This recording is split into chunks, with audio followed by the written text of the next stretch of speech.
దివంగత ఎర్రన్నాయుడు గారి అల్లుడు, అలాగే ఆదిరెడ్డి అప్పారావు గారి కుమారుడు ఆదిరెడ్డి వాసు, వాస్తవంగా వాళ్ళ వాసు గారి ఆవిడ క్రిందటిసారి ఎమ్మెల్యే, అక్కడి నుంచి గెలిచినటువంటి పరిస్థితి. ఈ దఫా ఆయనే ఎమ్మెల్యేగా గెలిచినటువంటి పరిస్థితి రాజమండ్రి నుంచి.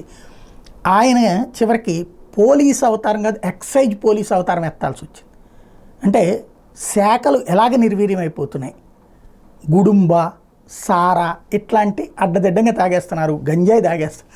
రాజమండ్రి ఒక అడ్డా కింద మారింది. ఇదివరకటి రోజుల్లో మారగాని భరత్ పేరు చెప్పేవాళ్ళు, లేదా వైసీపీ వాళ్ళ పేరు చెప్పేవాళ్ళు. ఇప్పుడు ఎవరు తాగుతున్నారు, ఇప్పుడు ఎవరు తాగిపిస్తున్నారు అంటే అసాంఘిక శక్తుల యొక్క కార్యకలాపాలని రాజకీయాలతో ముడిపెట్టుకుని ఉంటే నవ్వుకుంటారు జనం తప్పించి, లేదా నమ్మేవాళ్ళు నమ్మేటటువంటి మూర్ఖత్వం ఉన్నోళ్ళు తప్పించి వాస్తవంగా. బట్ అలాంటి వాటిని చూసి చూడనట్టు, అంటే పోలీసులు చేస్తున్నారని వదిలేసినటువంటి పరిస్థితి నాడైతే తనే పోలీస్ అవతారం ఎత్తి స్వయంగా ఆదిరెడ్డి వాసు వెళ్ళి ఎక్కడైతే ఒక డివిజన్లో జరుగుతున్నటువంటి దాన్ని కనిపెట్టి ఆ ప్రాంతానికి వెళ్ళి అక్కడ పట్టుకుని ఎక్సైజ్ వాళ్ళని పిలిపించి అప్పచెప్పినటువంటి సంఘటన చోటు చేసుకుంది. తద్వారా ఇప్పటిదాకా ఎమ్మెల్యేలు, వాస్తవంగా ఎమ్మెల్యే అంటే చట్టసభలలో మన నియోజకవర్గానికి సంబంధించిన ప్రాతినిధ్యం వహిస్తూ చట్టాల చేసేటటువంటి దాంట్లో మనదైన పాత్ర పోషించాలి. క్రమంగా ఎమ్మెల్యేల పాత్ర స్థానిక సంస్థల కౌన్సిలర్లు, కార్పొరేటర్ల ఉద్యోగంలాగా వీధి లైట్లు వేయించడం దగ్గర నుంచి రోడ్లు ఉడిపించేదాకా ఎమ్మెల్యేకే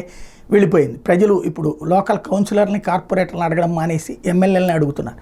ఇప్పుడు చివరికి పోలీసింగ్ కూడా ఎమ్మెల్యేలే చేయాల్సినటువంటి పరిస్థితికి వచ్చింది.